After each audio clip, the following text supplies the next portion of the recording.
This week's episode is brought to you by Chin's Kitchen. Chin's Kitchen, inspired by spice. Welcome to Brilliant Baking, the show that takes the mystery out of baking and delivers hints and tips straight to your screen. And this week we answer your questions, eat some cookies and cook with carrots.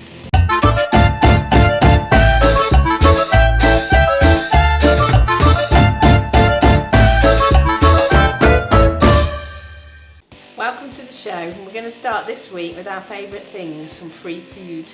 And we've been sent some lovely biscuits from Chin's Kitchen. Yeah, in fact they're Indian shortbreads and I believe they're pronounced nankatai.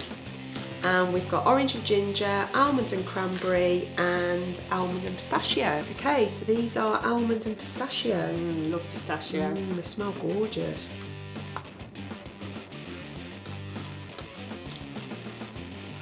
I love eating on camera. They're really tasty. You can taste really, the spices. Really flavoursome, aren't they? Gorgeous. Perfect with a cup of tea. These are lovely. I'd definitely recommend them. Yeah, they're gorgeous, really nice. And if you want to buy your own Chin's Kitchen cookies, we're going to put her website details in the notes. And before we eat them all, we better answer some questions. First question. How can you make fondant easily? From Ritu Verma. You're not going to like this answer, but we think that life's probably a bit too short to be making your own fondant. The roll-out type, the roll-out fondant icing. Yeah, there's loads of really good ready-made fondants on the market, which we would recommend you look into. But if you really, really want to make your own fondant, we found quite a good recipe and we put the link below. Question 2. Josh Owens asks, what is the difference between baking powder and baking soda? That's a really good question. I'm going to hand you over to Lee because she's the scientist in the partnership. Bicarbonate of soda needs an acid to react, so you'll use it in recipes that have things like lemon juice or yoghurt, and it produces carbon dioxide, and it's the bubbles that then make things rise. Baking powder already has that acid within it, and it also has another chemical, so that it will react and produce the CO2 when it's wet, but also to give it a longer rise, that's why we use it more in cakes, it also reacts when it's wet and hot. Last question. My husband is gluten intolerant. Can you show me an easy way to make a gluten-free cake, please? From Tilly Holden. Yes, that's a really common problem these days, and we're going to show you that making gluten-free cakes doesn't have to be that difficult. We're going to use a flour improver to make a beautiful carrot cake.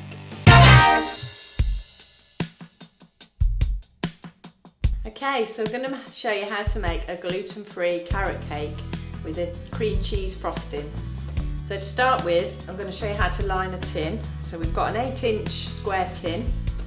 Going to use a bit of sunflower oil, and then rather than struggling with one sheet of baking paper or greaseproof paper, I'll put it into 2 strips and just line them one on top of the other, do it like that.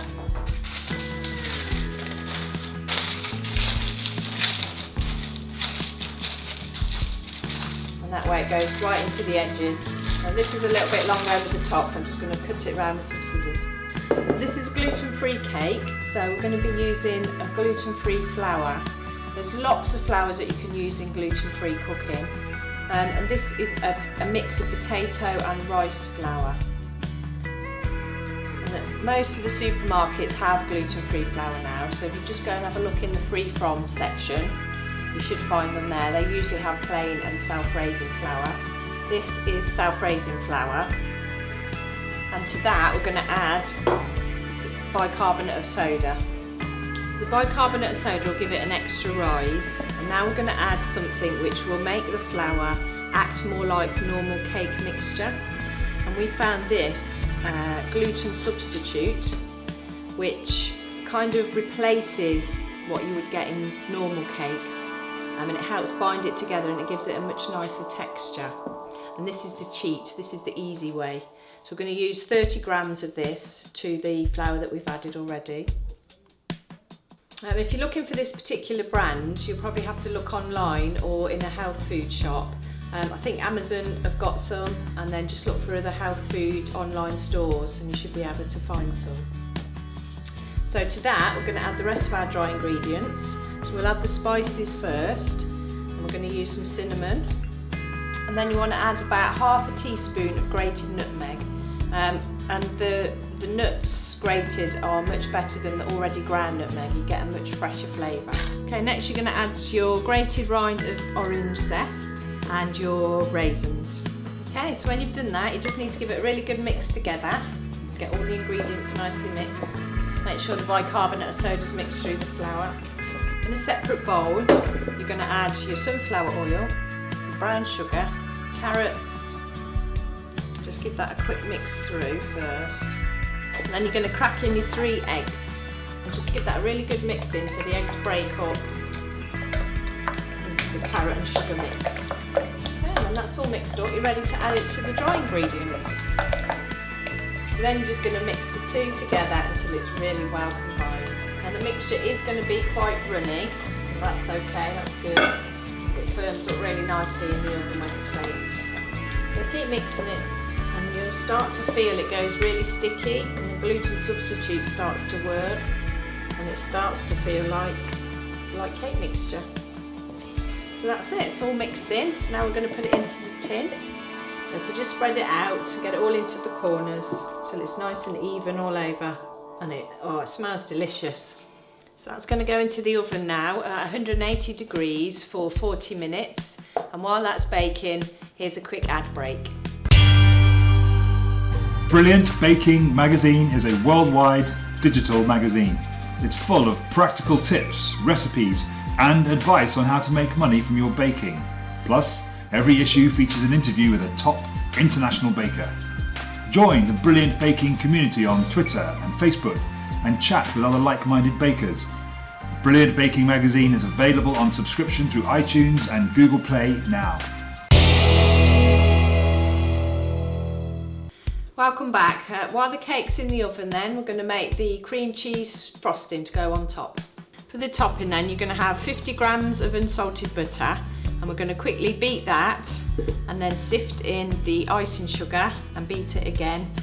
And then you need really cold cream cheese straight out of the fridge and beat that in, and you'll probably need to beat it for about 5 minutes until it's really smooth. It's got no lumps in it, but don't beat it too much because it can go runny, so just keep your eye on it. So you'll know when your topping's ready because you'll get nice soft peaks, so it's ready for spreading. Don't do this too soon before your cake's ready, but just set it to one side till your cake's cooled, and then we'll ice it. So the cake's come out lovely and golden brown, it's springing back, and if you just want to doubly check that it's done, use a skewer and poke it in and see if it comes out clean. Perfect, it's all done. So you're just going to leave it to cool now, and once it's completely cold we will do the topping. So the cake's cooled now, and we're going to top it with the cream cheese frosting. So just spread some over the top. You can go down the sides as well if you want to cover it completely.